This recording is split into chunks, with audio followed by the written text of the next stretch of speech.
Nunca olvidaré el momento en que abrí esa puerta y vi a mi nieta de apenas 5 años, sentada en el suelo del baño, temblando como una hoja en pleno invierno. Tenía los ojos rojos, hinchados de tanto llorar, y en su pequeña mano sostenía un mechón de su propio cabello, un mechón que alguien le había arrancado. Cuando me vio, no corrió hacia mí como siempre hacía. Solo me miró con esos ojos asustados y susurró algo que me partió el alma en 1000 pedazos. Abuela, por favor no le digas a papá que... Te conté, me va a castigar otra vez. En ese instante, el mundo se detuvo y comprendí que durante años, mientras yo preparaba las cenas navideñas y celebraba cumpleaños con sonrisas y abrazos, algo oscuro y terrible estaba sucediendo bajo mi propio techo, frente a mis propios ojos, sin que yo pudiera verlo. Si acabas de llegar y quieres seguir nuestros videos, suscríbete al canal, porque quizá no nos encuentres de nuevo. Déjame contarte cómo empezó todo. Fue un martes por la tarde, finales de septiembre, cuando recibí la llamada de mi hijo Rodrigo. Su voz sonaba cansada, agobiada por el peso de la vida adulta que tanto nos consume a todos. Me explicó que él y su esposa Sandra tenían que viajar a Monterrey por una emergencia laboral, un proyecto importante, una presentación de la que dependía su futuro en la empresa. Necesitaban que alguien cuidara a mis nietos por una semana completa. Mamá, sé que es mucho pedir, me dijo con ese tono que usaba desde niño cuando necesitaba algo, pero eres la única persona en quien confío completamente. Los niños te adoran. ¿Cómo iba a negarme? Tengo 68 años, y después de que enviudé hace ya 7, mis nietos se convirtieron en la luz de mi existencia. Daniela de 5 años y Mateo de 8 eran mi razón para levantarme cada mañana con una sonrisa. Los veía cada 15 días, a veces más seguido, y cada visita era un festival de risas, juegos y esa alegría pura que solo los niños saben dar. Claro que sí, mi amor, respondí sin dudarlo. Sabes que para mí es un regalo poder estar con ellos. No te preocupes por nada. Lo que yo no sabía, lo que ni en mis peores pesadillas hubiera imaginado, era que esa semana iba a destruir la imagen que tenía de mi propio hijo. Que esos 7 días iban a revelarme una verdad tan dolorosa, tan perturbadora, que todavía hoy, años después, me despierto en las noches con el corazón acelerado, reviviendo cada momento, cada descubrimiento, cada lágrima derramada. El viernes por la tarde llegué a su casa en la colonia Narvarte. Es una casa bonita, de 2 pisos, con un jardín pequeño donde los niños tienen sus juguetes. Siempre me había parecido el hogar perfecto, ordenado, limpio, con fotos familiares en las paredes y ese aroma a hogar que solo una familia feliz puede crear. O eso creía yo. Rodrigo me recibió con un abrazo rápido, demasiado rápido. Ahora que lo pienso, había algo en sus ojos, una tensión en sus hombros, una prisa que entonces interpreté como estrés laboral. Sandra ni siquiera bajó a saludarme. Gritó un «¡Hola, suegra!» desde el segundo piso y eso fue todo. «Los niños ya cenaron», me explicó Rodrigo mientras arrastraba una maleta hacia la puerta. «Daniela tiene que tomar su vitamina antes de dormir. Está en el refrigerador. Mateo puede quedarse despierto hasta las 9, pero Daniela se duerme a las 8 en punto. No les des dulces después de las 6. Ah, y por favor, mamá». Se detuvo. Me miró fijamente con una seriedad que me incomodó. «Si pasa algo, cualquier cosa, llámame de inmediato, pero solo si es realmente necesario. ¿Me entiendes?» Esa última frase me pareció extraña. ¿Por qué no iba a llamarlo si necesitaba algo? ¿Qué podía ser tan grave que no quisiera que lo molestara? Pero no le di muchas vueltas. Los padres primerizos siempre son así, pensé, sobreprotectores y llenos de instrucciones innecesarias. Los niños bajaron corriendo las escaleras. Mateo me abrazó con fuerza, como siempre, pero cuando me agaché para abrazar a Daniela, noté algo. Ella se quedó quieta, rígida. Me abrazó, sí, pero fue un abrazo sin vida, mecánico, como si lo hiciera por obligación. Y cuando la miré a los ojos, vi algo que una abuela siempre nota: miedo. «¿Estás bien, mi cielo?», le pregunté acariciando su cabello. Ella asintió rápidamente, demasiado rápido, y desvió la mirada. Rodrigo y Sandra se fueron en cuestión de minutos. El portazo resonó en toda la casa, y de pronto me quedé sola con mis 2 nietos en ese hogar que conocía tan bien, o eso creía. Esa primera noche pasó sin incidentes. Cenamos quesadillas, vimos una película de Disney y los acosté a ambos. Mateo se durmió casi al instante, pero Daniela se quedó despierta, mirando el techo, con los ojos abiertos como platos. Abuela, susurró en la oscuridad. ¿Sí, mi amor? ¿Te vas a quedar toda la semana? Toda la semana, princesa. Hubo un silencio largo. Luego, casi inaudible, escuché. Qué bueno. Y en esas dos palabras, en ese tono de alivio mezclado, con algo que no pude identificar, debí haber sabido que algo estaba terriblemente mal, pero no lo supe. Todavía no. Al día siguiente comenzó a revelarse la verdad, y cuando digo que comenzó, me refiero a que el infierno abrió sus puertas de par en par, y yo, sin saberlo, estaba a punto de descender a sus profundidades más oscuras. Para entender realmente lo que descubrí esa semana, necesito que conozcas quién soy yo, y sobre todo, quién era mi hijo antes de convertirse en el extraño que ahora sé qué es. Me llamo Mercedes, aunque todos me dicen Meche. Nací en 1957, en un México muy diferente al de ahora. Crecí en una familia humilde de la colonia Doctores, donde aprendí desde niña que el amor de una madre no tiene límites, pero también que hay cosas en esta vida que nunca debemos tolerar. Mi propia madre me enseñó eso cuando defendió a mi hermana de un marido golpeador, enfrentándose a él con un sartén en la mano y la dignidad por delante. Rodrigo es mi único hijo. Lo tuve a los 23 años, después de 3 años de matrimonio con Ernesto, un hombre bueno que trabajaba como contador y que me amó hasta su último suspiro. Criamos a Rodrigo con principios sólidos: respeto, honestidad, trabajo duro. Nunca le faltó nada, pero tampoco lo malcriamos. Le enseñamos a valorar a las personas, a tratar bien a los demás, especialmente a los más vulnerables. ¿Cuándo cambió? Esa es la pregunta que me atormenta cada noche. Tal vez fue cuando entró a trabajar en esa empresa transnacional, donde la competencia es feroz y la ambición se come a los hombres por dentro. Tal vez fue cuando conoció a Sandra, una mujer fría y calculadora que desde el principio me pareció demasiado preocupada por las apariencias. O tal vez yo nunca lo conocí realmente. Tal vez el monstruo siempre estuvo ahí, dormido, esperando el momento perfecto para despertar. Cuando Daniela nació, hace 5 años, yo estuve presente en el parto. Vi cómo Rodrigo lloraba de emoción al sostenerla, por primera vez. «Mamá, voy a ser el mejor papá del mundo», me dijo con los ojos llenos de lágrimas. Yo le creí. Dios mío, ¿cómo le creí? Pero hubo señales que yo, en mi ingenuidad, en mi amor ciego de madre, decidí ignorar. Como aquella vez, 2 años atrás, cuando llegué de improviso a su casa y encontré a Mateo, que entonces tenía 6 años, encerrado en su cuarto sin cenar. Cuando le pregunté a Rodrigo por qué, me dijo con una frialdad que me heló la sangre. Sacó mala calificación en 1900. Matemáticas. Tiene que aprender que las acciones tienen consecuencias. El niño tenía 6 años. 6. O como cuando Daniela, con apenas 3 años, se cayó en el jardín y se raspó la rodilla. Yo estaba ahí, lista para consolarla, pero Rodrigo llegó primero y le gritó: «Las niñas fuertes no lloran. Deja de ser débil». La niña se tragó sus lágrimas, y yo vi cómo algo se apagaba en sus ojos. Cada vez que intentaba hablar con él sobre su forma de educar, me decía: «Mamá, los tiempos han cambiado. Ya no se educa como antes. Necesito prepararlos para un mundo duro». Y yo, como tonta, asentía. Pensaba que tal vez tenía razón, que tal vez yo era demasiado blanda, demasiado anticuada. Sandra nunca me gustó. Desde el principio percibí en ella una falsedad que me ponía los pelos de punta. Sonreía, sí, pero sus sonrisas nunca llegaban a sus ojos. Hablaba con dulzura de los niños, pero yo notaba cómo los miraba cuando creía que nadie la veía, con fastidio, como si fueran un estorbo en su vida, perfectamente planeada. En las reuniones familiares siempre estaba pegada al teléfono. Los niños podían estar jugando, riendo, necesitando atención, y ella ni siquiera levantaba la vista.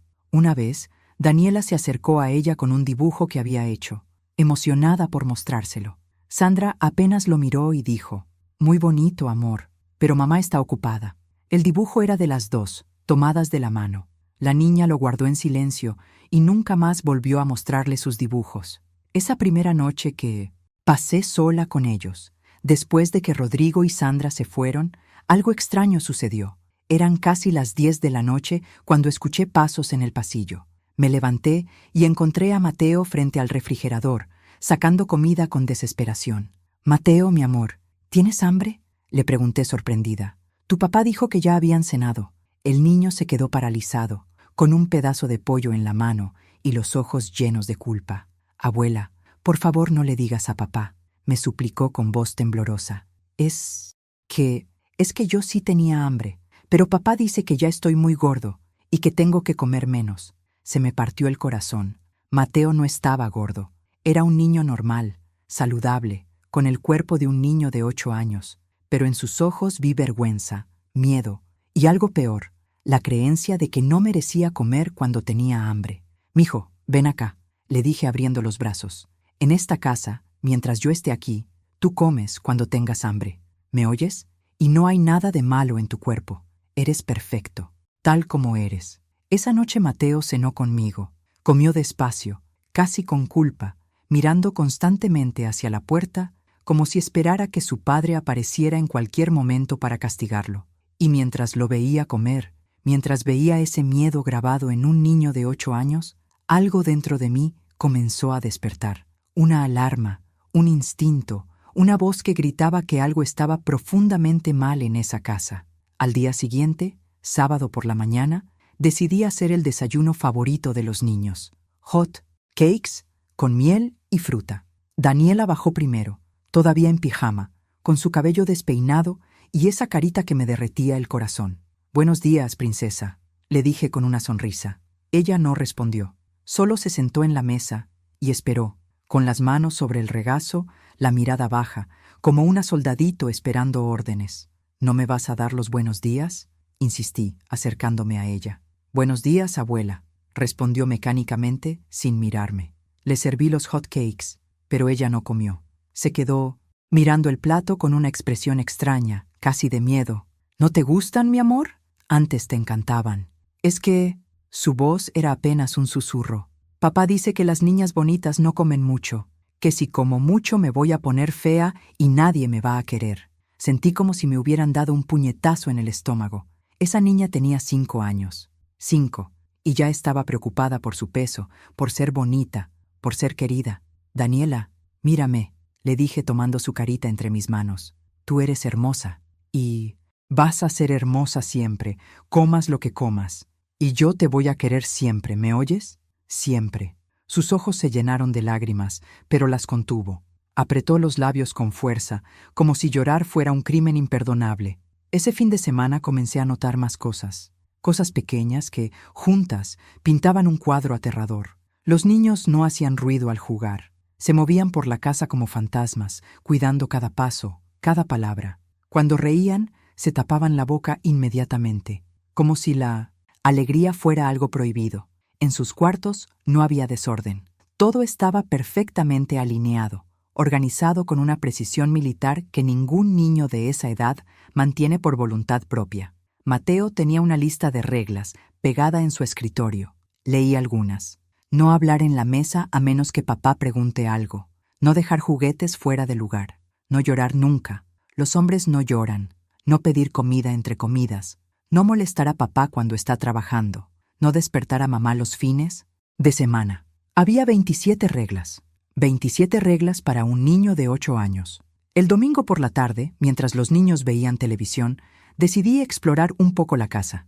No sé qué estaba buscando exactamente. Solo sabía que algo no estaba bien, y necesitaba entenderlo. En el estudio de Rodrigo encontré un archivero cerrado con llave.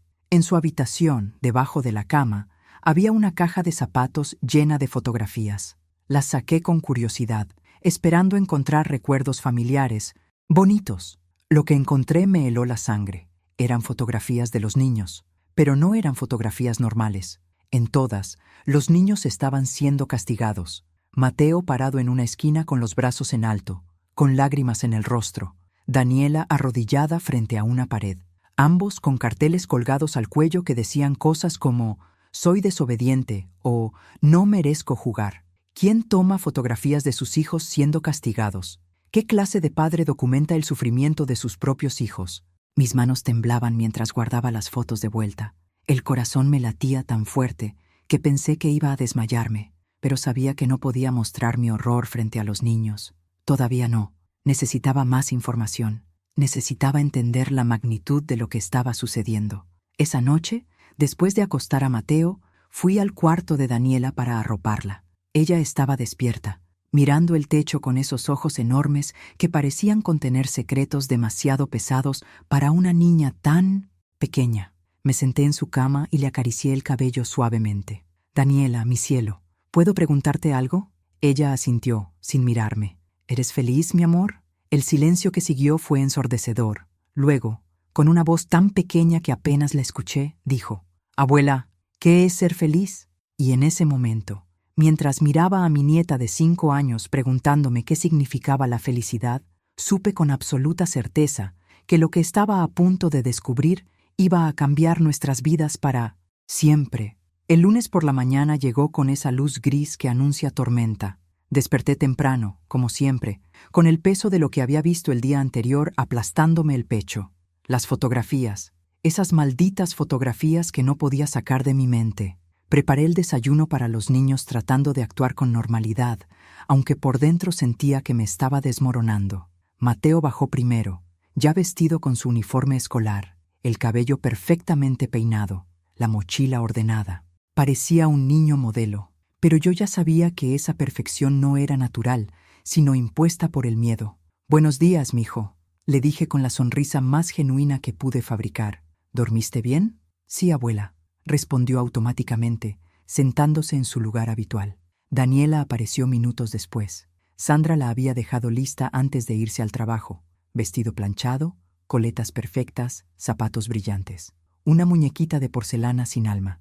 Después de dejarlos en la escuela, regresé a esa casa que cada vez me parecía más una prisión disfrazada de hogar. Tenía toda la mañana por delante, y una decisión que tomar. ¿Seguía buscando? ¿O me quedaba en la ignorancia, fingiendo que todo estaba bien? Pero ya no podía fingir.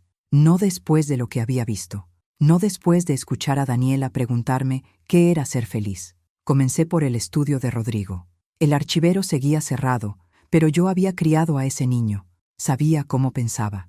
Busqué en los lugares obvios, debajo del escritorio, detrás de los libros, dentro del jarrón decorativo. Nada. Entonces recordé algo. Cuando Rodrigo tenía 15 años, escondía sus tesoros, revistas de rock, cartas de novias, en un lugar específico, dentro de libros viejos que nadie leía. Los vaciaba cuidadosamente y guardaba sus secretos ahí. Fui directo a la biblioteca. Había docenas de libros, pero uno me llamó la atención. Un tomo grueso sobre estrategias de liderazgo empresarial, típico de Rodrigo, pomposo y aburrido.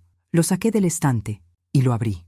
Estaba hueco, y dentro había una llave pequeña. Mis manos temblaban cuando regresé al estudio y abrí el archivero. Dentro había carpetas perfectamente organizadas, etiquetadas con nombres que me helaron la sangre.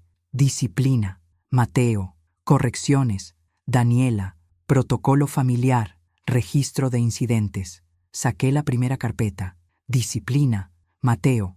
Lo que leí me hizo sentir náuseas. Era un registro detallado, casi científico, de cada falta que Mateo había cometido, y el «ay», correctivo aplicado. Rodrigo lo había documentado todo con la frialdad de un investigador anotando resultados de laboratorio. 15 de marzo. Mateo dejó sus zapatos en la sala. Correctivo, 30 minutos de pie en la esquina sin moverse. Resultado, efectivo. No ha repetido la conducta. 22 de marzo. Mateo habló durante la cena sin permiso. Correctivo. Sin postre durante una semana, paso reflexión escrita sobre el respeto. Resultado, parcialmente efectivo. Requiere refuerzo. 3 de abril. Mateo. Obtuvo 8 en el examen de matemáticas. Correctivo. Sin pantallas durante 2 semanas. Plazo estudio adicional de 2 horas diarias. Resultado. Calificación mejoró a 9.5 en el siguiente examen. 18 de abril. Mateo lloró cuando se cayó de la bicicleta. Correctivo. Privación de bicicleta durante 1 mes. Paz. Charla sobre masculinidad. Resultado. No ha vuelto a llorar en público. Página tras página de esto. Meses de documentación obsesiva. Cada lágrima, cada error infantil, cada momento de debilidad humana, tratado como un problema que debía ser eliminado. Pero lo peor estaba al final, una sección titulada Objetivos a largo plazo, perfil deseado. Rodrigo había escrito, con su letra perfecta y ordenada, objetivo, desarrollar en Mateo las características necesarias para el éxito en el mundo moderno. Eliminar debilidades emocionales, fortalecer disciplina, autocontrol y orientación a resultados. A los 18 años, Mateo debe ser emocionalmente estable, sin tendencias al llanto o expresiones emocionales excesivas, académicamente sobresaliente, promedio mínimo 9.5, físicamente apto, sin problemas de peso, socialmente competente, capaz de networking efectivo y mentalmente resistente, capaz de manejar presión sin quebrarse. Estaba criando a su hijo como si fuera un producto que debía cumplir especificaciones técnicas, como si Mateo no fuera un niño, sino un proyecto de ingeniería humana. Abrí la carpeta de Daniela con las manos temblorosas. Era igual de terrible, pero con un enfoque diferente. 10 de febrero. Daniela se ensució el vestido jugando en el jardín. Correctivo. Sin jugar afuera durante una semana, plus lección sobre presentación personal. Resultado. Ahora pide permiso antes de jugar. 25 de febrero. Daniela pidió repetir postre. Correctivo. Sin dulces durante 2 semanas, plus charla sobre control y feminidad. Resultado. No ha vuelto a pedir comida adicional. 8 de marzo. Daniela interrumpió conversación de adultos. Correctivo. 20 minutos en su cuarto. Reflexionando sobre respeto, disculpa pública. Resultado. Efectivo. Y sus objetivos para Daniela eran aún más perturbadores. Desarrollar en Daniela las características de una mujer exitosa moderna. Debe aprender autocontrol, especialmente en alimentación y expresión emocional. A los 18 años, Daniela debe ser físicamente atractiva, peso controlado, apariencia cuidada, emocionalmente equilibrada, sin tendencias dramáticas, socialmente refinada, buenos modales, conversación apropiada, académicamente competente, promedio mínimo 9.0 y con alta autoestima basada en logros reales, no en validación externa.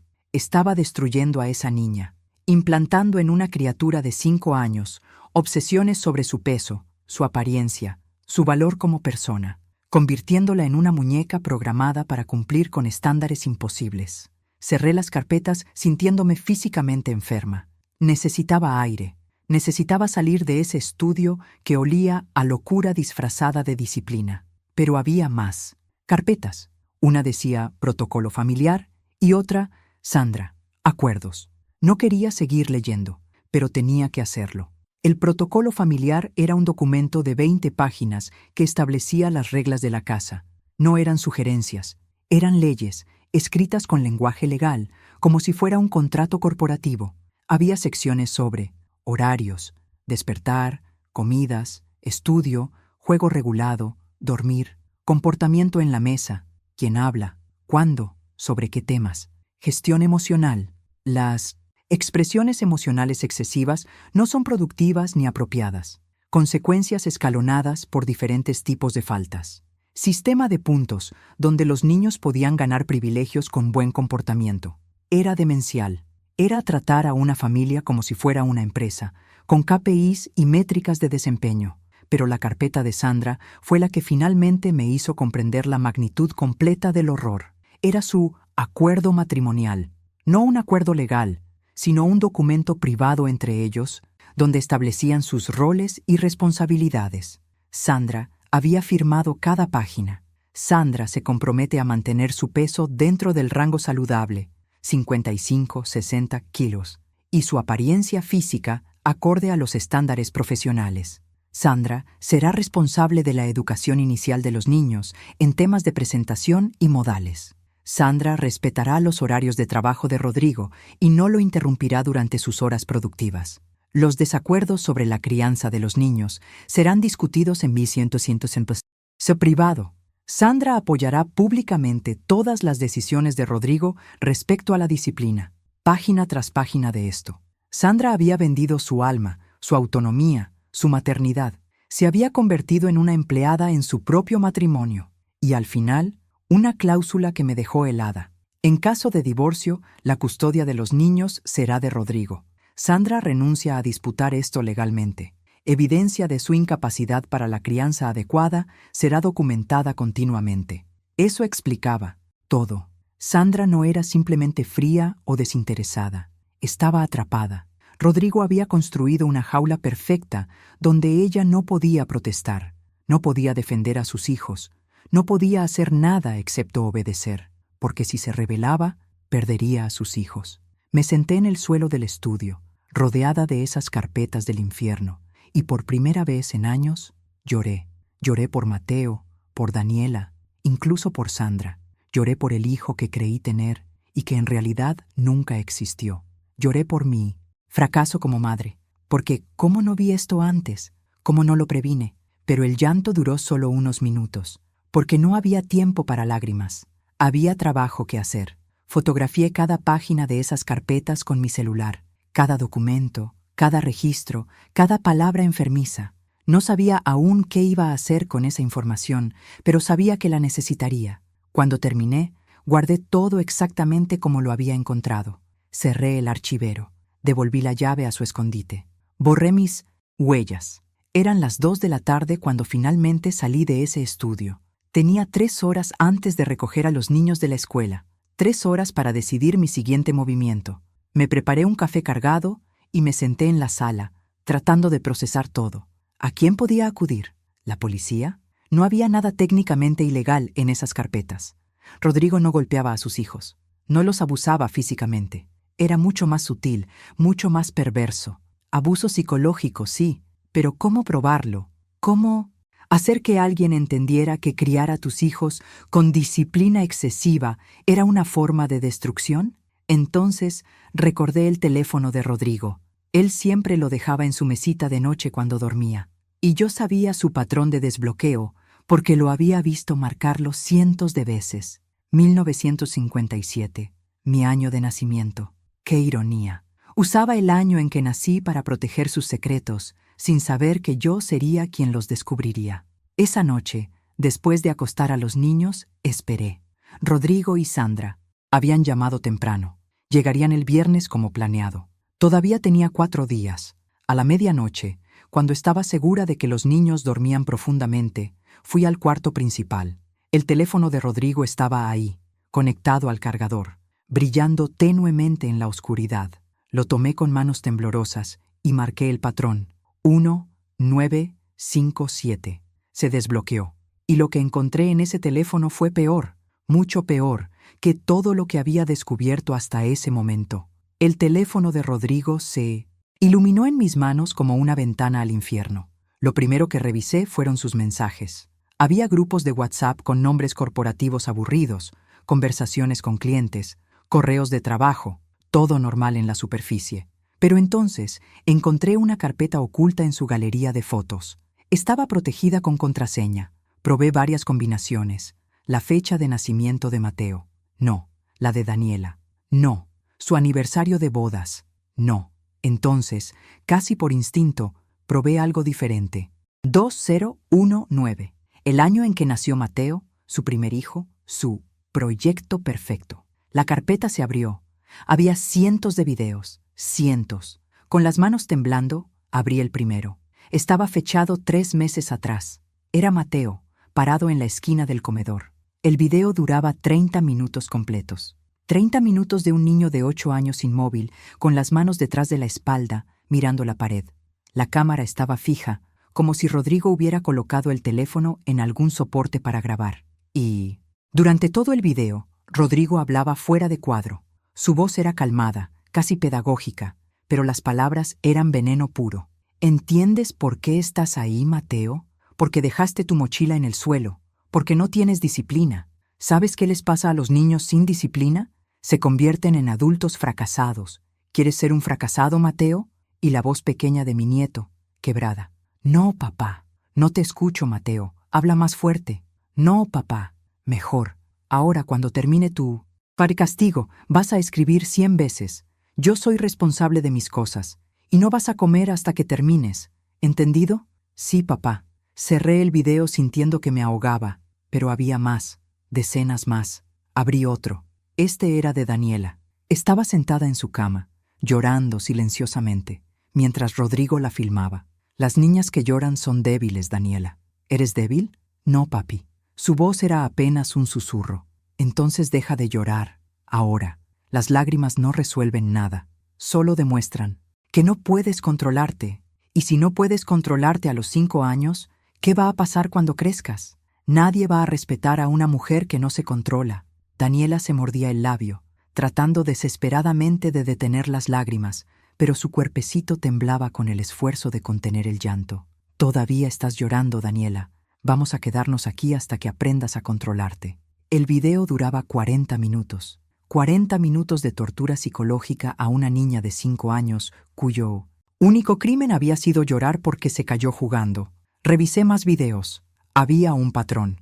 Rodrigo documentaba cada sesión de corrección, como un científico obsesionado con su experimento, como un director de cine perverso grabando su obra maestra de destrucción. Pero entonces encontré algo diferente, una carpeta dentro de la carpeta, titulada simplemente Evidencia S. La abrí.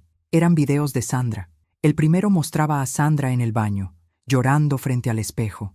No sabía que estaba siendo filmada. La cámara estaba escondida, probablemente en algún objeto decorativo. Sandra se pesaba en la báscula, y al ver el número, se desmoronaba.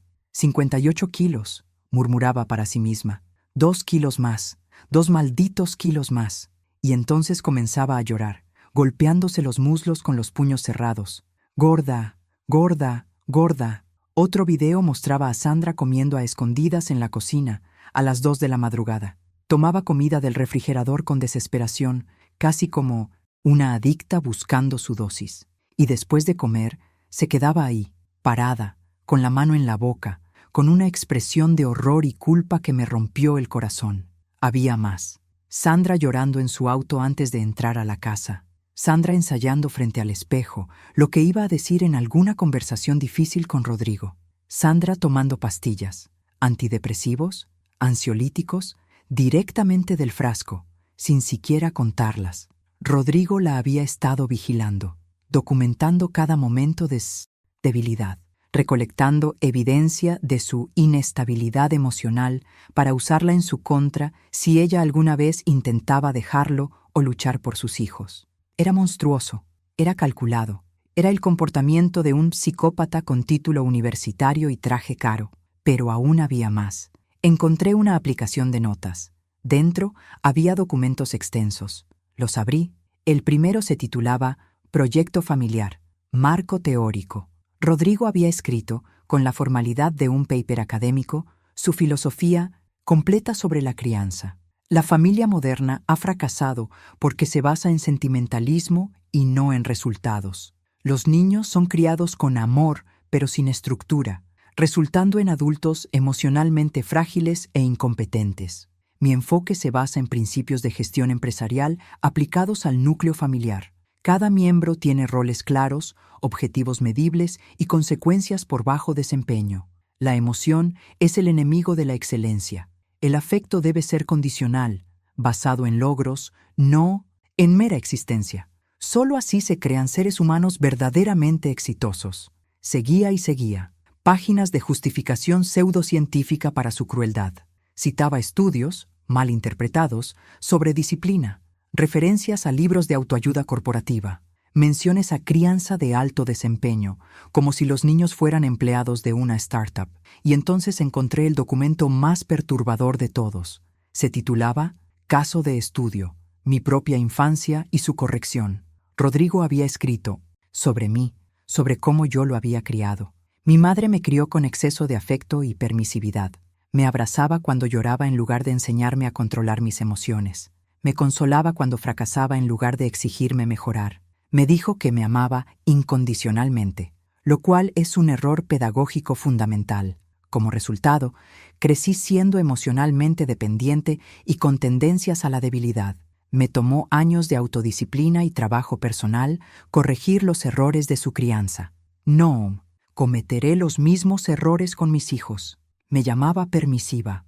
Decía que mi amor había sido un error pedagógico, que abrazarlo cuando lloraba había sido equivocado, que decirle que lo amaba sin condiciones había sido un fallo que él tuvo que corregir. Tuve que dejar el teléfono. No podía seguir leyendo. Me levanté, fui al baño y vomité. Vomité hasta que no quedó nada en mi estómago y después seguí con arcadas secas, mi cuerpo tratando de expulsar el horror que había consumido. ¿Qué había hecho mal? ¿En qué momento el niño dulce que crié se convirtió en esto? ¿Fue mi culpa? ¿Lo amé demasiado? ¿Lo protegí demasiado? ¿O simplemente había algo roto en él que yo nunca vi? ¿Algo oscuro que creció en silencio mientras yo creía estar criando a un buen hombre? Regresé a la recámara. El teléfono seguía ahí, brillando con sus secretos venenosos. Tenía que seguir, tenía que saber todo. Revisé sus correos electrónicos. Había correspondencia con un abogado especializado en custodia infantil. Rodrigo había estado preparándose, construyendo su caso contra Sandra desde hacía más de un año. Tenía documentación médica falsificada que sugería inestabilidad emocional de Sandra, testimonios preparados, un plan completo para destruirla legalmente si ella intentaba irse. Y entonces encontré algo que me heló hasta los huesos. Un correo enviado a sí mismo, fechado apenas 2 semanas atrás, titulado Plan B, Madre. Lo abrí. Si mi madre se convierte en un problema, si interfiere con el procedimiento en el protocolo familiar o intenta influenciar negativamente a los niños, será necesario limitarla. Opciones. 1. Reducir su acceso a los niños gradualmente, justificándolo con preocupaciones de salud. 2. Documentar comportamientos que puedan interpretarse como senilidad o incompetencia. 3. En caso extremo, considerar casa de retiro con visitas supervisadas. La nostalgia y el sentimentalismo no pueden permitirse interferir con el desarrollo óptimo de Mateo y Daniela. Mi propio hijo había escrito eso. Mi hijo estaba planeando encerrarme en un asilo si yo me convertía en un problema. Me quedé ahí sentada, en la oscuridad de esa recámara, sosteniendo el teléfono de un extraño que tenía la cara de mi hijo. Y por primera vez en mi vida, sentí algo que nunca pensé que sentiría por Rodrigo. Miedo. No miedo de lo que pudiera hacerme a mí.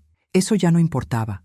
Miedo de lo que les estaba haciendo a esos niños. Miedo de que fuera demasiado tarde para salvarlos. Miedo de que el daño ya fuera permanente. Pero también sentí otra cosa. Algo más fuerte que el miedo. Furia. Una rabia fría, calculada, del tipo que solo puede sentir una abuela cuando ve a sus nietos siendo destruidos. Una determinación de acero que me recorrió las venas como electricidad. Rodrigo había cometido un error fatal.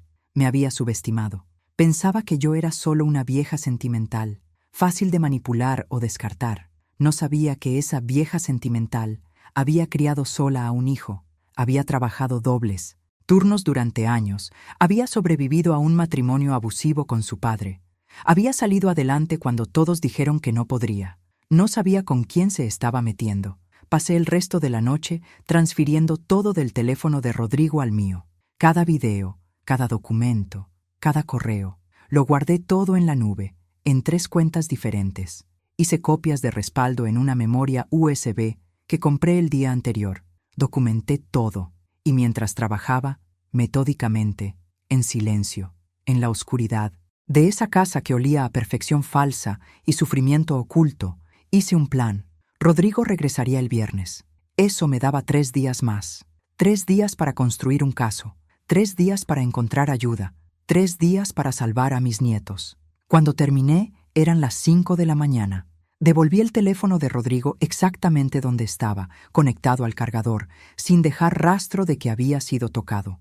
Salí de la recámara y me quedé parada en el pasillo, mirando las puertas cerradas de los cuartos de Mateo y Daniela. Les prometo, susurré en la oscuridad, que no voy a dejar que les haga más daño. Aunque sea lo último que haga en esta vida, los voy a sacar de aquí. Y por primera vez desde que llegué a esa casa, sentí algo parecido a la esperanza. No sabía si podría ganar, no sabía si el sistema me apoyaría, no sabía si alguien me creería, pero iba a pelear, porque eso es lo que hacen las abuelas. Peleamos por nuestros nietos como leonas, aunque el mundo entero esté en contra. Y Rodrigo estaba a punto de descubrir que había despertado a la leona equivocada. El martes por la mañana, después de llevar a los niños a la escuela, hice algo que nunca había hecho en mi vida. Contraté a una abogada especializada en derecho familiar. Se llamaba doctora Patricia Mendoza. La encontré buscando en Internet mejores abogados, custodia casos difíciles. Su página web mostraba una mujer de unos 50 años, con mirada seria y un historial impresionante de casos ganados contra padres abusivos. Llamé a su oficina desde el estacionamiento de la escuela, con las manos todavía temblando. «Necesito una consulta urgente», le dije a la recepcionista. «Es sobre mis nietos. Es complicado». Me dieron cita para esa misma tarde. La oficina de la doctora Mendoza estaba en un edificio moderno en el centro de la ciudad. Cuando entré, ella me recibió personalmente.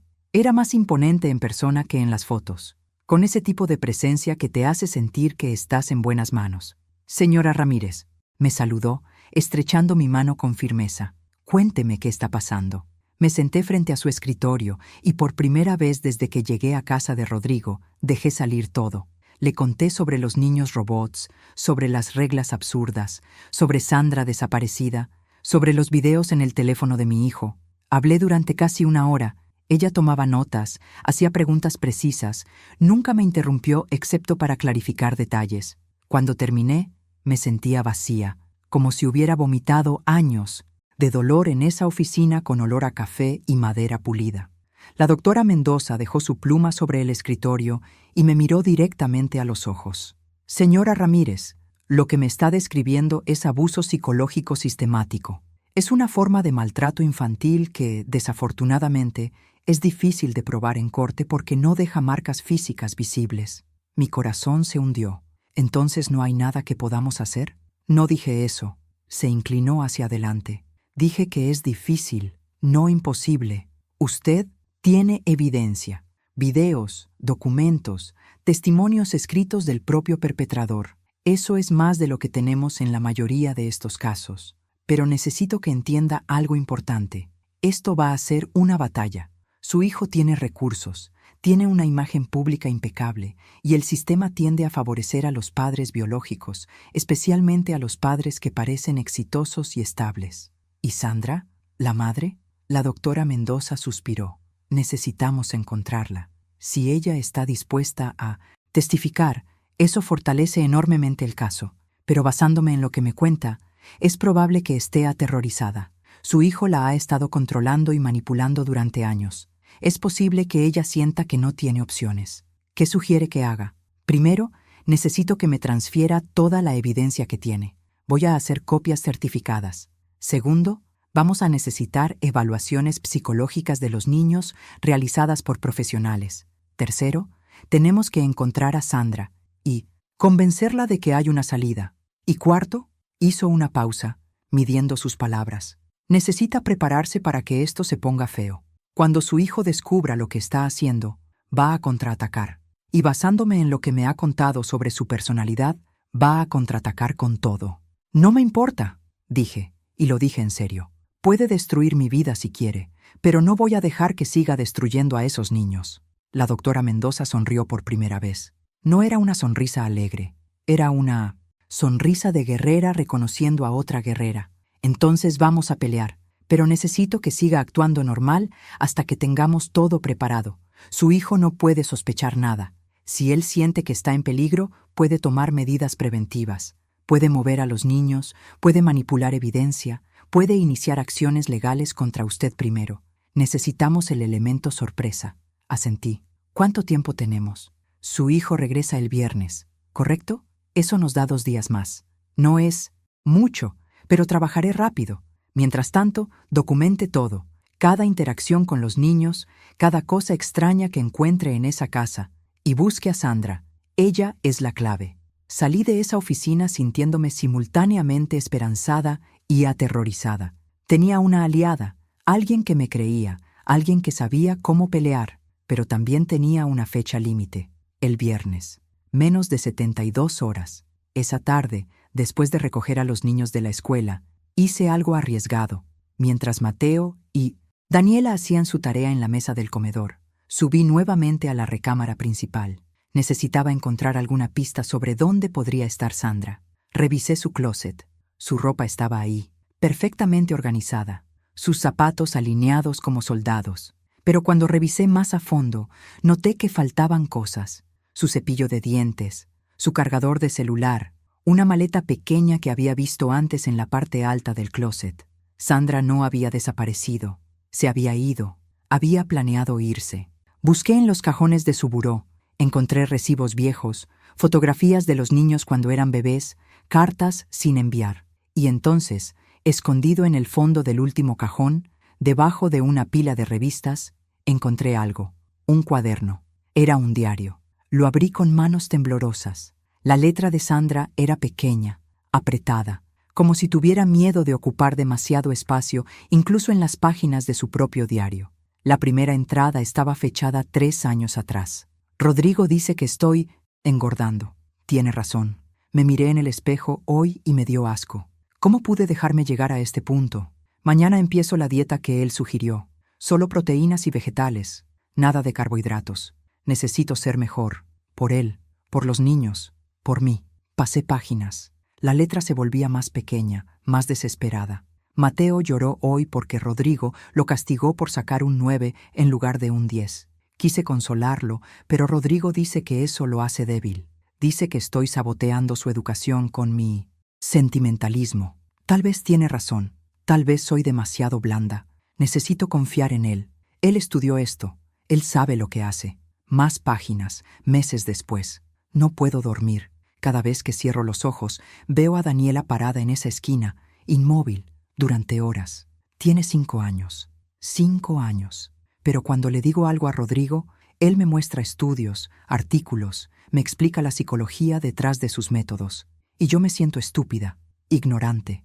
Él tiene razón, y yo simplemente no lo entiendo. ¿Verdad?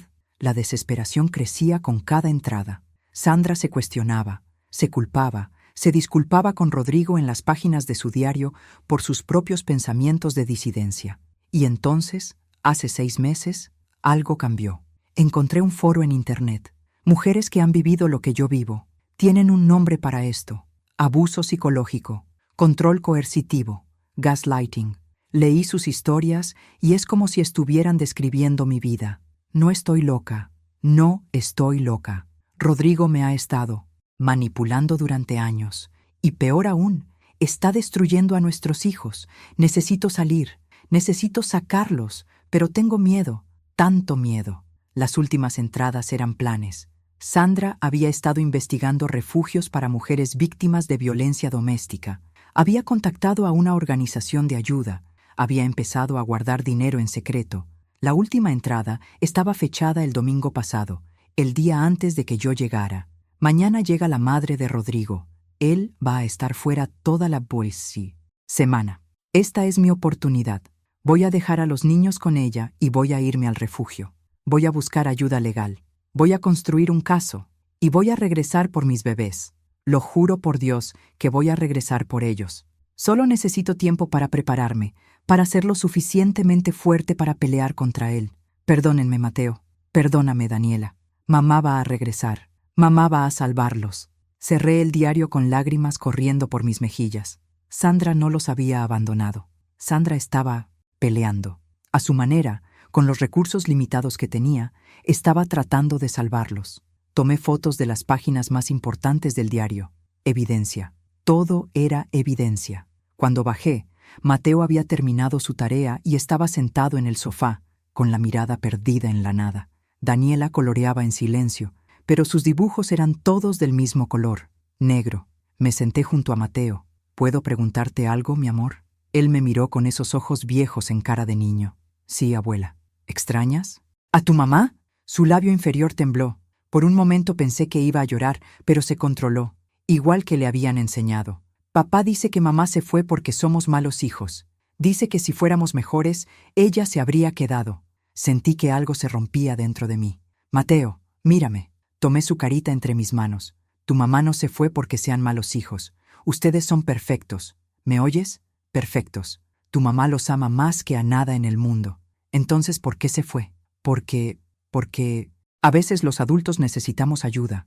Y tu mamá fue a buscar ayuda para poder cuidarlos mejor. Va a regresar. Sí, mi amor.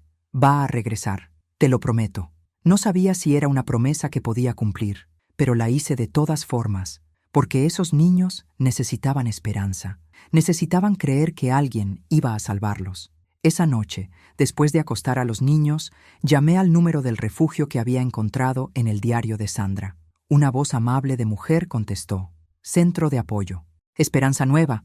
Buenas noches. Hola, yo estoy buscando a alguien. Mi nuera. Creo que podría estar ahí. Hubo una pausa. Señora, por política de seguridad, no podemos confirmar ni negar la presencia de ninguna persona en nuestras instalaciones. Por favor. Mi voz se quebró. Solo necesito que le dé un mensaje. Su nombre es Sandra Méndez. Dígale que Lucía, la madre de Rodrigo, la está buscando. Dígale que encontré su diario. Dígale que la creo. Dígale que voy a ayudarla a recuperar a sus hijos. Otra pausa, más larga esta vez. Voy a ver si puedo transmitir ese mensaje, pero no puedo prometerle nada. Gracias. Por favor, dígale que no está sola. Dígale que no voy a dejar que él gane. Colgué el teléfono y me quedé sentada en la oscuridad de esa sala perfecta, en esa casa que parecía salida de una revista, pero que olía a miseria disfrazada de éxito. El miércoles. Quedaba un día completo antes de que Rodrigo regresara. Un día para fortalecer el caso. Un día para encontrar más evidencia. Un día para preparar la trampa. Porque había tomado una decisión. No iba a esperar a que el sistema lento de la justicia salvara a estos niños. No iba a confiar en que los jueces vieran más allá de la fachada de éxito de mi hijo. Iba a hacer algo más directo, algo más peligroso, algo que probablemente me costaría mi relación con Rodrigo para siempre, pero valía la pena, por Mateo, por Daniela, por Sandra, por todos los niños destruidos por padres que confunden control con amor y perfección con crianza. La guerra apenas comenzaba. El miércoles amaneció con una llamada que cambió todo. Eran las 6 de la mañana cuando mi teléfono vibró en la mesita de noche. Un número desconocido. Por un momento consideré no contestar, pero algo me hizo deslizar el dedo sobre la pantalla. ¿Lucía? La voz era apenas un susurro. Rota. Familiar. ¿Sandra? Sí. Un sollozo ahogado. Me dijeron que me llamaste, que encontraste mi diario. Me senté en la cama, completamente despierta. Ahora, Sandra, ¿dónde estás? ¿Estás bien? Estoy en el refugio. No sé si estoy bien, pero estoy segura. Por primera vez en años, estoy segura. Su voz se quebró. ¿Los niños? ¿Cómo están mis bebés? Están aquí, conmigo. Sandra, tenemos que hablar. Necesito que regreses. Necesito tu ayuda para sacarlos de esto. No puedo. El pánico subió en su voz. Lucía, tú no entiendes. Él es peligroso. No de la manera obvia. Es peor. Él te hace creer que estás loca, que todo es culpa tuya, que si tan solo fueras mejor, más fuerte, más inteligente, todo estaría bien. Y antes de que te des cuenta, ya no sabes quién eres. Ya no confías en tu propia mente. Lo sé, dije suavemente. Leí tu diario, vi los videos en su teléfono. Sé lo que te ha estado haciendo, sé lo que les está haciendo a los niños. Silencio. Luego, más sollozos. Pensé que era buena madre dejándolos con él. Pensé que yo era el problema, que si me iba, ellos estarían mejor. Pero luego, en el vino 100 refugio, hablé con una terapeuta y ella me ayudó a ver, Dios mío, Lucía, los dejé con un monstruo. ¿Qué clase de madre hace eso? Una madre aterrorizada. Una madre que fue sistemáticamente destruida por un manipulador experto. Sandra, escúchame, no es tu culpa. Nada de esto es tu culpa. Pero ahora necesito que seas valiente una vez más. Contraté a una abogada. Tenemos evidencia, pero tu testimonio es crucial. Los niños te necesitan. Tengo miedo. Yo también. Pero vamos a hacer esto juntas.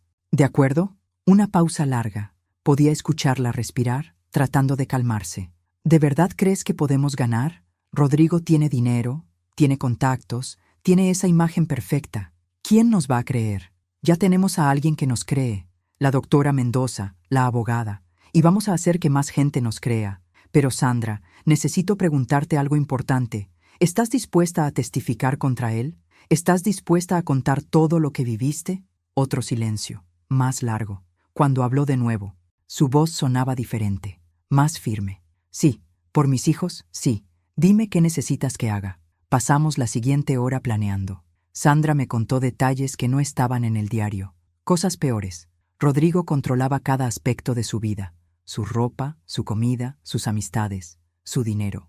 La había aislado de su familia, convenciéndola de que ellos la querían alejar de su verdadero potencial. Había instalado cámaras en la casa sin que ella supiera, monitoreando cada movimiento. Había grabado conversaciones privadas y luego las usaba para demostrarle cómo ella distorsionaba la realidad. Era un manual perfecto de abuso psicológico. «Hay algo más», dijo Sandra, su voz apenas audible. «Rodrigo ha estado experimentando con los niños, no solo con la disciplina. Hay un estudio que está haciendo sobre crianza extrema. Va a publicarlo. Los niños son sus sujetos de prueba». Se me heló la sangre. ¿Qué clase de estudio? Se llama óptima formación del carácter infantil mediante PAM, privación controlada y refuerzo negativo. Básicamente, está tratando de probar que los niños se vuelven más resilientes, más exitosos, más fuertes si son sometidos a estrés constante y se les niega el consuelo emocional. Ha estado documentando todo, sus reacciones, sus calificaciones, sus patrones de sueño, todo. Tiene años de datos. Dios mío, quiere presentarlo en una conferencia internacional el próximo mes. Va a usar videos de Mateo y Daniela. Sus caras estarán pixeladas, pero Lucía va a mostrar al mundo cómo ha estado torturando a nuestros hijos y lo va a llamar ciencia. La rabia que sentí en ese momento era algo físico, algo que quemaba en mi pecho y subía por mi garganta. No vamos a dejar que eso pase. ¿Tienes acceso a ese estudio? ¿Copias? Él guarda todo en su computadora del estudio, la que está en el sótano, pero está protegida con contraseña. ¿Sabes cuál es? No, pero prueba con las fechas de nacimiento de los niños. Rodrigo es predecible en ciertas cosas. Siempre usa fechas importantes para sus contraseñas porque dice que son mnemotécnicamente eficientes. Después de colgar con Sandra, bajé al sótano. El estudio de Rodrigo era su sancta sanctorum, un espacio que los niños tenían prohibido entrar, que Sandra apenas pisaba. Estaba decorado con sus diplomas, sus publicaciones enmarcadas, fotos de él estrechando manos con académicos famosos. La computadora estaba en un escritorio de caoba maciza. La encendí. Pedía contraseña. Probé la fecha de 1900. Nacimiento de Mateo, 1108-2015. Incorrecta. Probé la de Daniela, 2303-2018. Incorrecta. Probé combinaciones. Nada funcionaba. Y entonces se me ocurrió algo. ¿Qué fecha sería más importante para Rodrigo que las de sus hijos?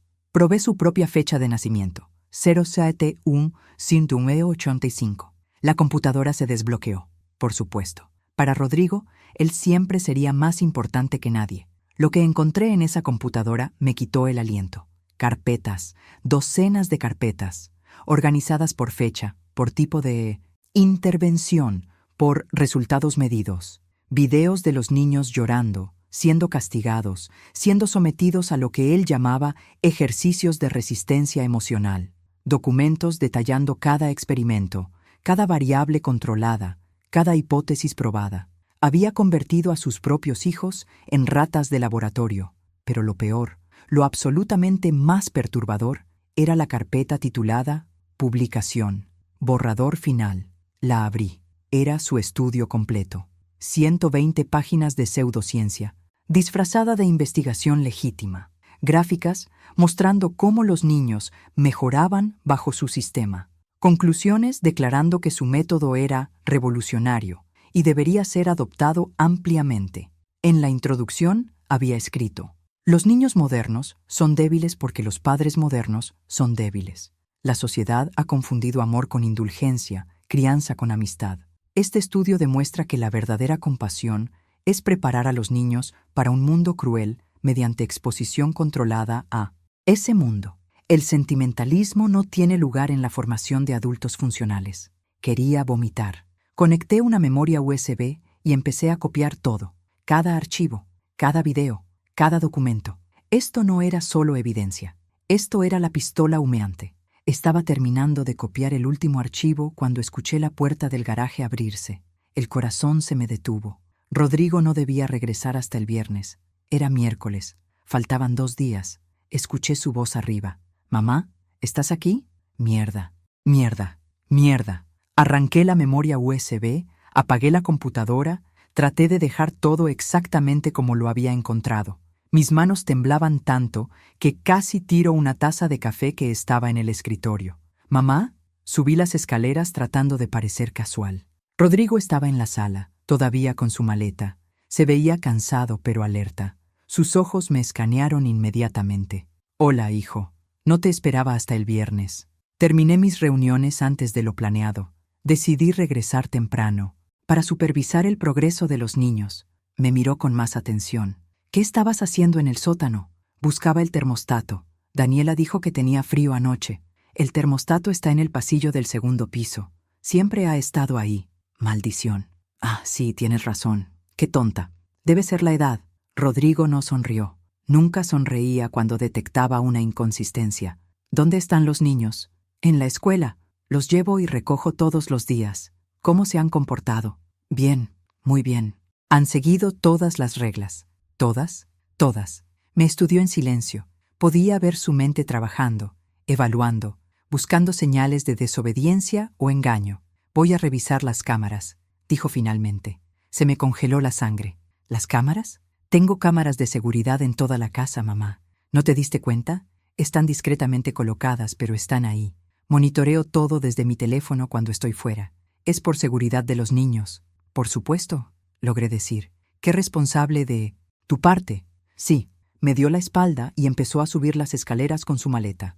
«Voy a revisar el material de esta semana. Necesito ver cómo interactuaste con mis hijos, para asegurarme de que no hayas interferido con su desarrollo». Cuando desapareció en el segundo piso, me senté en el sofá antes de que mis piernas cedieran. Las cámaras. Había cámaras. Rodrigo había visto todo.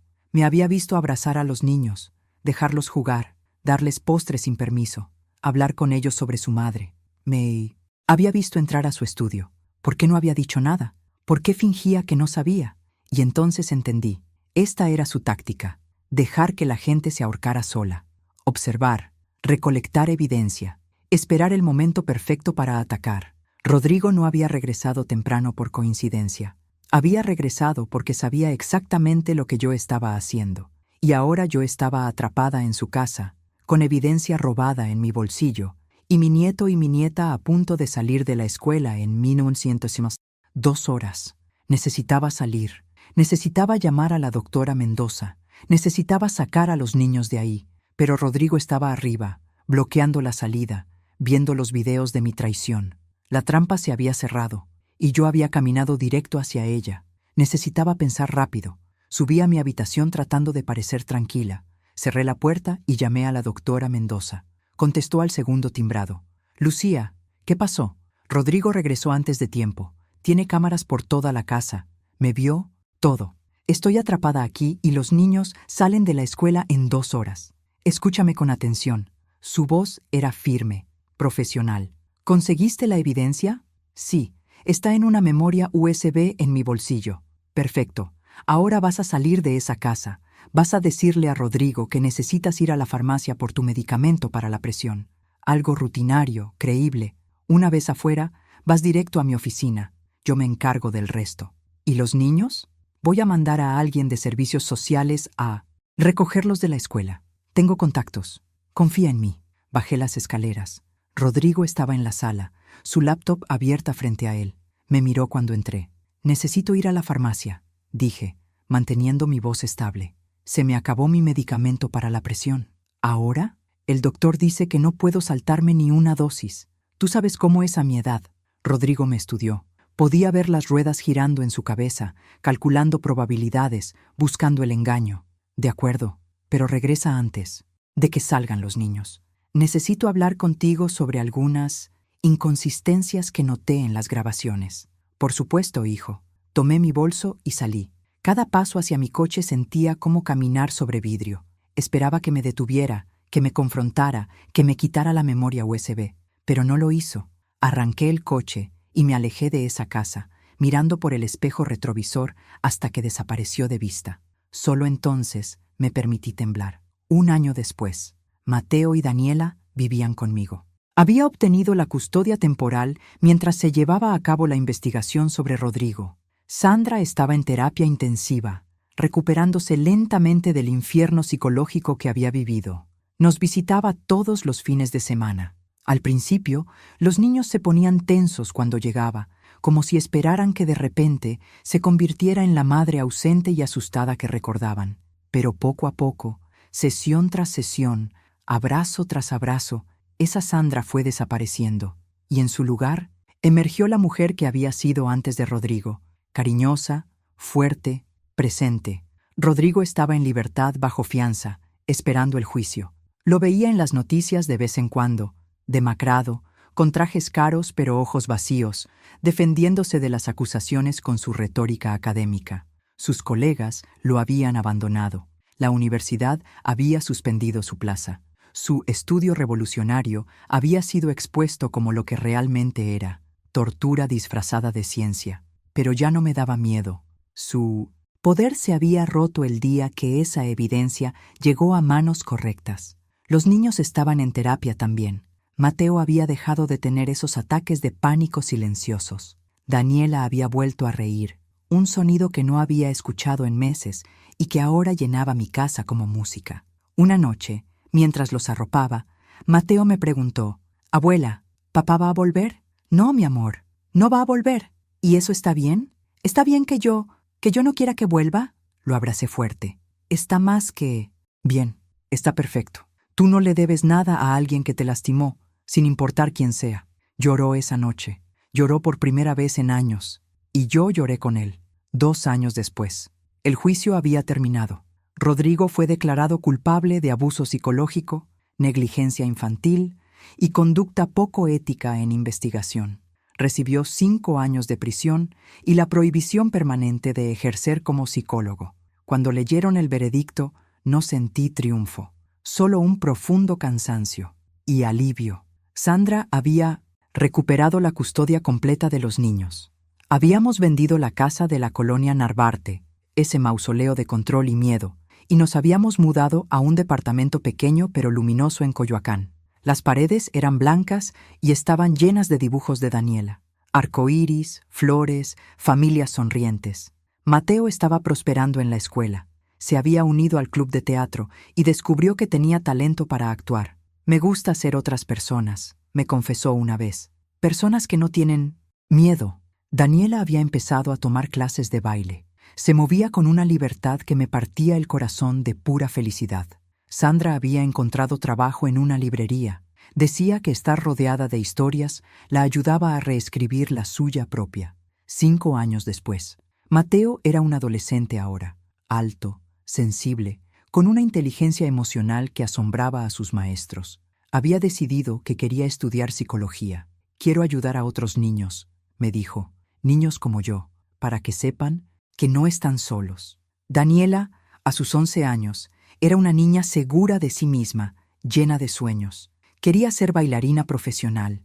Practicaba horas cada día, pero no por obligación o miedo al castigo. Practicaba porque amaba bailar. Sandra había conocido a alguien, un viudo llamado Javier, con 2 hijos adolescentes. Un hombre gentil que la miraba como si fuera un milagro. Y tal vez lo era. Tal vez todos éramos milagros, sobrevivientes de una guerra que nadie más podía ver. Rodrigo había salido de prisión. Nadie fue a recogerlo. Intentó contactar a los niños una vez. Una carta llegó a nuestro departamento. Sandra la quemó sin abrirla. «Él ya no tiene poder sobre nosotros», dijo, viendo las cenizas. Ya no. 10 años después, Mateo se graduó de la universidad con honores en psicología clínica. En su discurso de graduación habló sobre trauma, resiliencia y la importancia de romper ciclos generacionales de abuso. No mencionó a Rodrigo por nombre, pero todos sabíamos de quién hablaba. Sandra estaba en la primera fila, llorando de orgullo. Javier sostenía su mano. Daniela fue aceptada en el Conservatorio Nacional de Danza. Se mudaría a vivir ahí para entrenar intensivamente.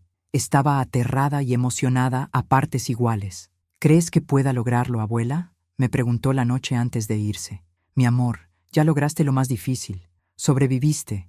Todo lo demás es solo bailar». Rodrigo había intentado reconstruir su vida. Había publicado un libro, una especie de memorias, justificatorias donde se pintaba como víctima de un sistema que no comprendía su visión. Vendió 200 copias, todas probablemente compradas por él mismo. Vivía solo en un departamento pequeño en el Estado de México. Nadie de su familia lo visitaba. A veces me preguntaba si sentía remordimiento, si en las noches, en la oscuridad, escuchaba los llantos de sus hijos que había ignorado, pero luego dejaba de preguntármelo, porque él ya no importaba. 15 años después, Mateo era un terapeuta, licenciado, trabajando en un centro de atención para niños en riesgo. Tenía una pareja, una mujer maravillosa que también había sobrevivido trauma infantil. Juntos estaban escribiendo un libro sobre sanación. Daniela bailaba profesionalmente ahora, parte de una compañía que hacía giras internacionales. La había visto en el escenario una vez, moviéndose con una gracia que parecía desafiar la gravedad, y había pensado, esto es lo que se ve la libertad. Sandra era abuela ahora. Mateo había tenido una hija, una bebé hermosa, con ojos enormes y curiosos. Sandra la sostenía con una ternura que me hacía llorar, como si estuviera sanando su propio pasado a través de ese amor. Yo estaba vieja, 78 años. Mis manos temblaban, mis rodillas protestaban cada mañana, pero estaba feliz. Había visto a mis nietos florecer a pesar de todo. Había visto a Sandra encontrar paz. Había ganado una guerra que nunca pedí pelear, pero había algo que nunca les había contado, algo que descubrí después del juicio, cuando estaba vaciando la última caja de pertenencias de Rodrigo que Sandra había guardado en mi sótano. Una carta, vieja, amarillenta, escrita a mano. Era de Rodrigo a su padre, mi difunto esposo, escrita cuando Rodrigo tenía 14 años. Nunca fue enviada. En ella, con letra temblorosa y manchas que parecían lágrimas, Rodrigo confesaba algo terrible. Un vecino, un hombre mayor, abuso que duró años, miedo, vergüenza, silencio. Papá, no sé cómo decírtelo, no sé si me creerás, pero necesito que sepas que algo está roto dentro de mí, algo que él rompió, y tengo miedo de que nunca pueda arreglarse. La carta terminaba abruptamente, como si Rodrigo hubiera perdido el coraje de continuar. Me senté en el piso del sótano, sosteniendo esa carta, y lloré. Lloré por el niño que fue Rodrigo, el niño asustado que nunca recibió ayuda, el niño cuyo trauma se retorció y se pudrió hasta convertirse en algo monstruoso. Rodrigo no nació monstruo, fue creado, y esa verdad era más aterradora que cualquier otra cosa, porque significaba que el mal no es innato, es enseñado, es transmitido, es un virus que pasa de víctima a víctima, hasta que alguien tiene el coraje de romper la cadena. No le mostré la carta a Sandra, no se la mostré a los niños. Algunos secretos son demasiado pesados para compartir, pero la guardé, porque necesitaba recordar que la crueldad tiene raíces, que el abuso tiene historia, que los monstruos son creados por otros monstruos, y que el único antídoto es el amor incondicional, el amor que escucha, el amor que cree, el amor que sana. Ahora estoy aquí, muchos años después, sentada en mi mecedora junto a la ventana, mirando el atardecer sobre la Ciudad de México. Mateo viene a visitarme cada semana con su hija. Daniela me llama desde donde sea que esté en el mundo. Sandra vive a 2 cuadras de distancia. Soy una mujer vieja y afortunada, pero todavía pienso en Rodrigo a veces, en el hombre que fue y en el niño que pudo haber sido. ¿Qué habría pasado si alguien hubiera escuchado sus gritos silenciosos? ¿Qué habría pasado si hubiera tenido una abuela como yo? Nunca lo sabremos, pero sí sé esto. El ciclo se rompió, con Mateo, con Daniela, con la bebé que ahora gatea por mi sala. El ciclo se rompió porque alguien decidió amar más fuerte que el miedo. Y ese alguien fui yo, y Sandra, y los terapeutas, y los trabajadores sociales, y todos los que creyeron que estos niños merecían algo mejor. Entonces, ¿qué haces tú cuando ves el abuso? Cuando sospechas que algo no está bien con un niño en tu familia, en tu vecindario, en la escuela de tus hijos. ¿Te volteas? ¿Decides que no es tu problema? ¿O te conviertes en la persona que rompe el ciclo? Porque te voy a decir algo que aprendí en estos años. El silencio es complicidad. El silencio es lo que permite que los Rodrigos del mundo destruyan a sus familias generación tras generación. Y el amor valiente, el amor que actúa, el amor que se arriesga, es lo único que puede detenerlo. Yo era solo una abuela, una mujer vieja que pensaba que sus días de pelear batallas habían terminado, Pero resulta que las batallas más importantes no terminan nunca, solo cambian de forma. Y la más importante de todas es esta: proteger a los que no pueden protegerse a sí mismos. Deja tu comentario abajo. Cuéntame tu historia. Cuéntame si alguna vez tuviste que tomar esa decisión. Cuéntame si fuiste el niño que necesitaba ser salvado, porque necesitamos hablar de esto. Necesitamos sacar estos secretos a la luz. Necesitamos crear un mundo donde ningún niño tenga que escribir una carta como la que escribió Rodrigo, una carta llena de dolor que nunca fue enviada, un grito de ayuda que nadie escuchó. Seamos las personas que escuchan, seamos las personas que actúan, seamos las personas que rompen los ciclos, porque al final eso es lo único que importa, no cuánto dinero ganamos, no cuánto éxito tenemos, no cuántos diplomas colgamos en nuestras paredes. Lo único que importa es cuánto amor dejamos en el mundo, cuántas vidas tocamos, cuántos ciclos rompemos. Y yo, una vieja de 78 años, con manos temblorosas y rodillas adoloridas, te digo esto: nunca es demasiado tarde para ser valiente. Nunca es demasiado tarde para amar. Nunca es demasiado tarde para hacer la diferencia. Los niños están esperando. Los Mateos y las Danielas del mundo están esperando a su abuela, a su héroe, a su salvador.